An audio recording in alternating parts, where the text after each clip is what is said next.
WHPC. Welcome to My Hometown, the program that explores clubs, organizations, businesses, and issues across Nassau and Suffolk counties and sheds light on the different towns that are making a difference.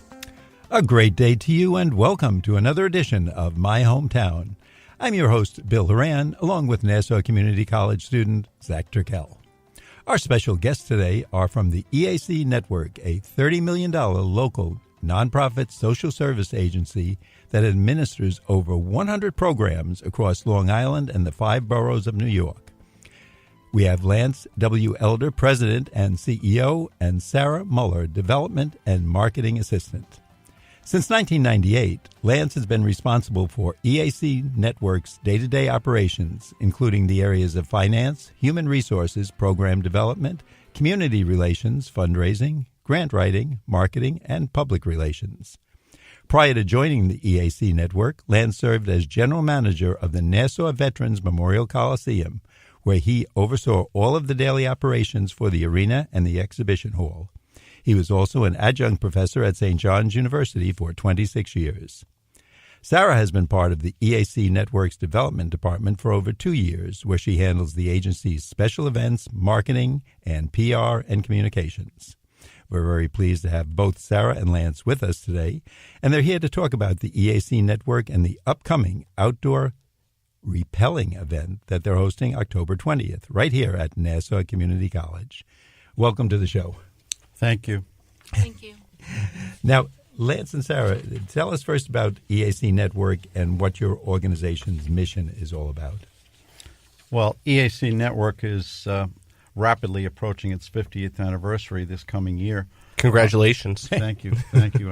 I can't believe I'm doing anything for 50 years. But we are an agency, a multi-purpose human service agency located here on Long Island that empowers, assists, and cares for people struggling with basic needs across Long Island and New York City. We directly operate over 100 programs that work within the 5 main categories: children, families, seniors, behavioral health and criminal justice, and vocational services. So we're helping people like these kids that have been abused or were in foster care, people struggling with mental health and substance abuse issues, vulnerable seniors needing services like Meals on Wheels, workforce development programs to get people back on their feet, and so much more.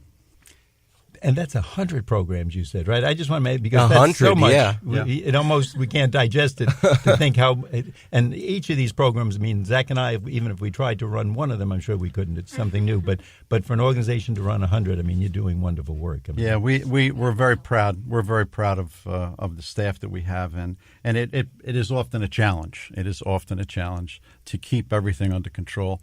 But we have a great administrative staff and a great operations staff out in the field. We're not even located in one building, if you will.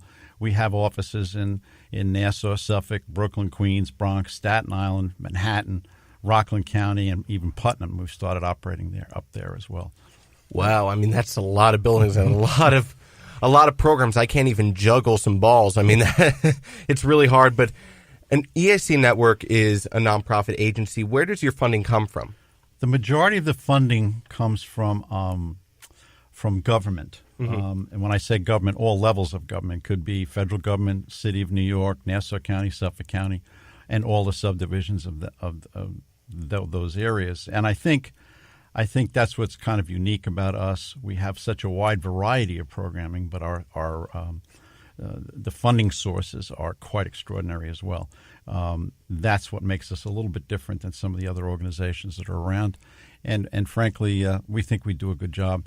We handle programs that are different, that a lot of people don't understand, that they don't want to be involved in other organizations. For example, they're not thrilled with the idea of dealing with the incarcerated or possibly an alternative to incarceration, which we do a lot of.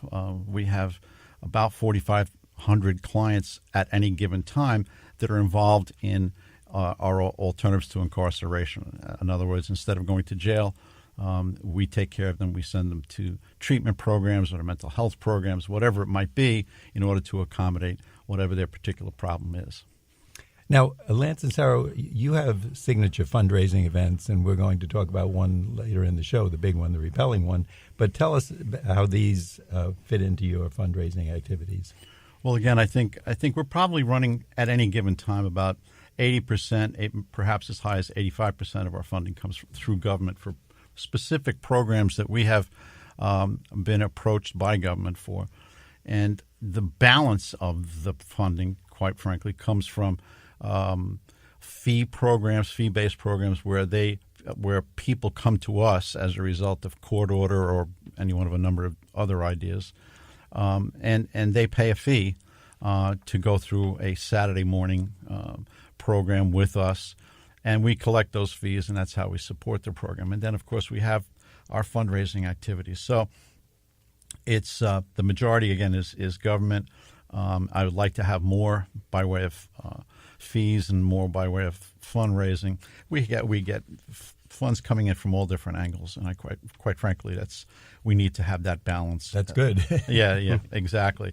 And I think one of the struggles that some of the other agencies face is that if a particular funding source seems to dry up or they become disinterested, the government or whoever it might be, we have enough other funding sources that we can balance it out.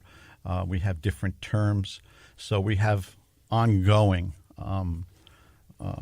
resources that are coming into EAC. Well, how many fundraising events do you host each year? Because you got over 100 programs, so there's got to be a ton of fundraising events you host during the year, is there? There's plenty, and okay. And it's only 4. Not as much as 100. Not as much Darn, as 100. enough work.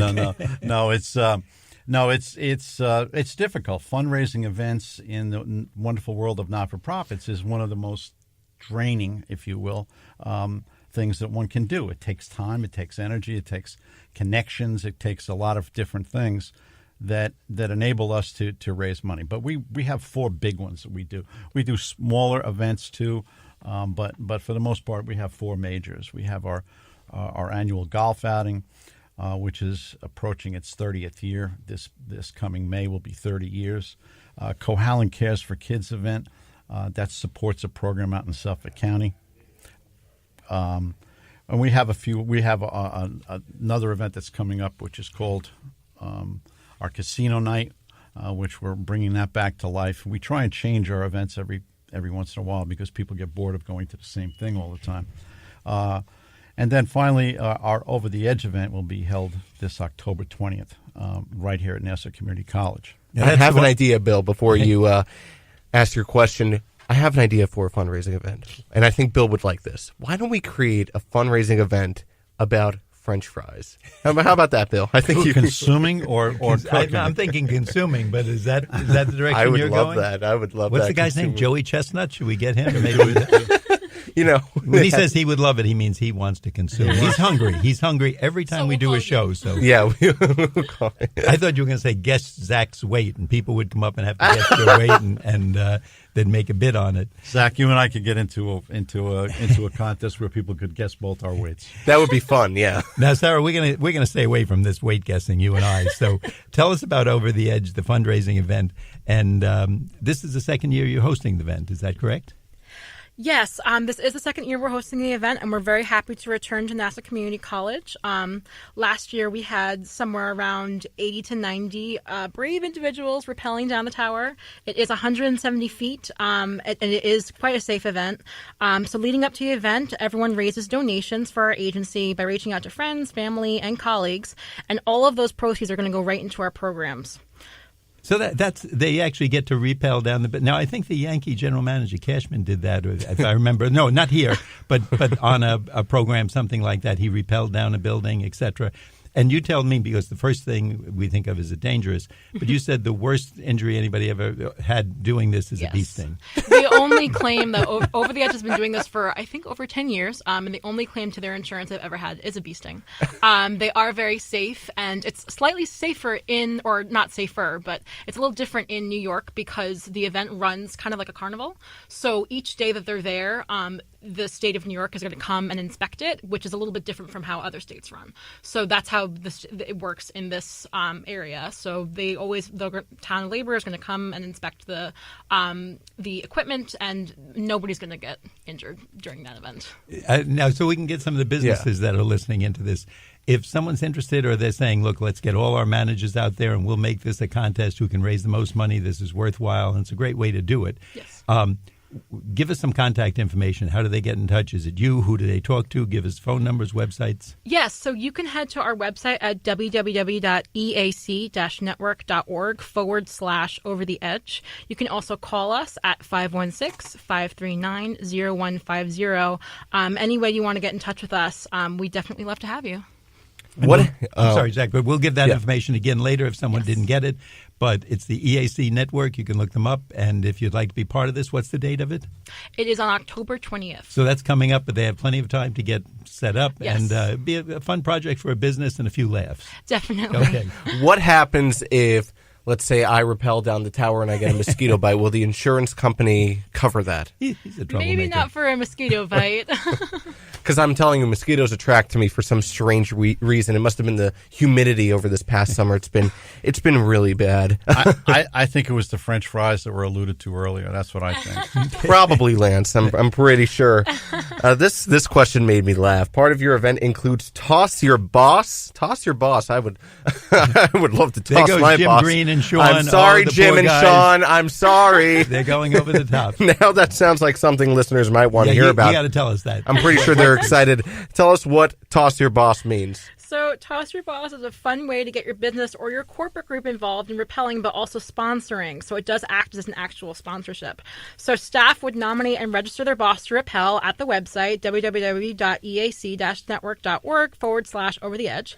They would have a fundraising goal of $1,500 instead of the normal goal of $1,000. And amongst the staff, they can toss their boss over the edge by raising that amount as a group. So then if the boss decides that they don't want to go over the edge at the very end of it, they can make a matching donation and then nominate one of their staff to go over in their stead. So all Toss Your Boss companies get sponsorship perks and recognition at the event, and it's a great way for corporate groups to get involved and help out a great cause. So this year we already have 3 companies participating in Toss Your Boss. They really want to get rid of their bosses. Now you know who's popular, but the boss can, as you said, it's for fun, and the boss can buy out. He or she can they can match the donation, Yes. and they don't have to do that. And so far, the companies that we've had so far have been great sports, and they've been very interested in actually going over. And it's a good company bonding activity, I would guess. It is, yeah. You can wear your company T-shirt. You guys can all do it as a group. Last year we had PayPro is the one that I can think of off the top of my head. Also Aflac, I believe, all did it as a group, and all the employees had a lot of fun doing it as a team. It's a great activity. Bill, we should do it together. You can do my part, and I think I'll be the one paying the extra fee. I would do it. And Sarah and Lance, any notable names that we would know? You mentioned some companies, and yes, so let's thank them for what they're doing.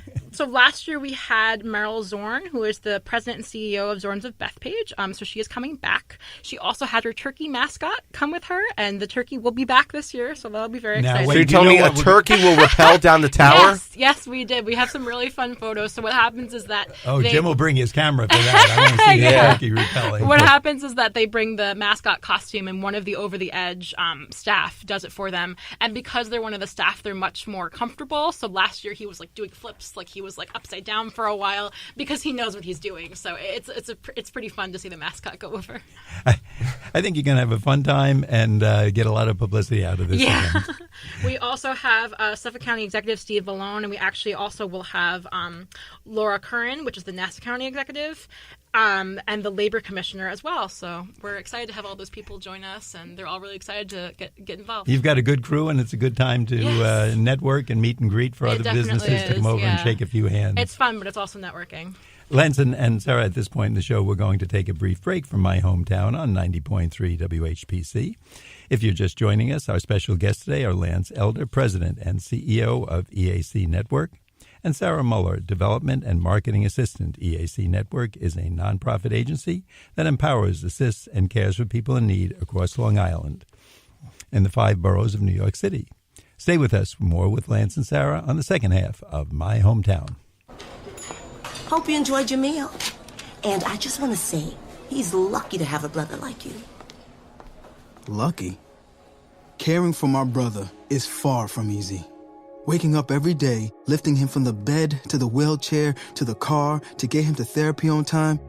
It's no small task between the doctors and the diagnosis, but